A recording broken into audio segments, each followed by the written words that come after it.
Les essentiels de l'assurance. Comprendre, choisir, se protéger.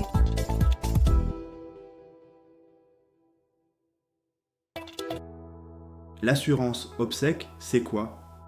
L'assurance obsèque est un contrat qui permet d'anticiper le financement de ses funérailles.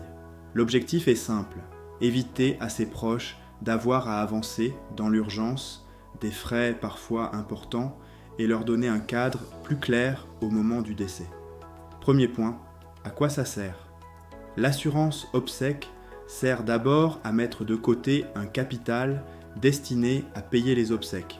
Ce capital est versé au décès de l'assuré à un bénéficiaire désigné, un proche, un membre de la famille, ou parfois directement une entreprise de pompe funèbre. Aujourd'hui, le bénéficiaire a l'obligation d'utiliser le capital versé pour financer les obsèques, mais le montant prévu ne couvre pas forcément la totalité du coût réel. Deuxième point, 2 formules. Il existe 2 grandes formules. La première est le contrat en capital. Il sert uniquement à financer les obsèques. Il prévoit le versement d'une somme d'argent, mais ne décrit pas les prestations funéraires. La seconde est le contrat en prestation. Il combine le financement et l'organisation des funérailles. Dans ce cas, un assureur gère le financement et un opérateur funéraire s'engage à réaliser les prestations prévues. Troisième point, ce qui est prévu. Dans un contrat en prestation, les éléments doivent être clairement détaillés, type de cérémonie, inhumation ou crémation, cercueil, urne, transport, lieu de sépulture, prestations incluses et prestations exclues. Le devis doit pouvoir être consulté par la famille pour vérifier que les volontés du défunt sont bien respectées. C'est essentiel car un contrat obsèque n'a d'intérêt que si ce qui est prévu est réellement précis. Quatrième point, la souscription.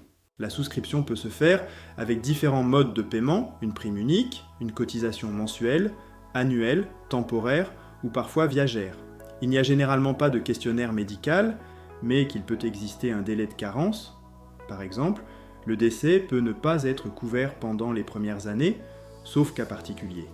Il faut donc vérifier à partir de quand la garantie joue réellement. Cinquième point, les points de vigilance. Il ne faut pas regarder seulement le montant du capital. Il faut aussi vérifier si ce capital sera revalorisé avec le temps, si les frais de gestion sont importants, et surtout, si la famille devra payer un supplément si le coût réel des obsèques dépasse le capital prévu. A l'inverse, si le capital est supérieur à la facture finale, le solde doit revenir au bénéficiaire ou à l'ayant droit désigné. Sixième point, vos droits. Pour les contrats qui prévoient des prestations d'obsèques à l'avance, la loi protège la liberté de choix du souscripteur. Il doit pouvoir modifier la nature des obsèques, le mode de sépulture, le contenu des prestations, l'opérateur funéraire désigné et, le cas échéant, la personne chargée de veiller à la bonne exécution de ses volontés. Septième point, le bon réflexe. Le bon réflexe, c'est d'en parler à ses proches. Un contrat obsèque oublié ne sert pas à grand-chose. Il faut donc conserver le contrat, en transmettre une copie à une personne de confiance et indiquer clairement qui contacter au moment du décès. Il est aussi utile de comparer plusieurs offres, car certains contrats financent seulement, tandis que d'autres organisent réellement les funérailles.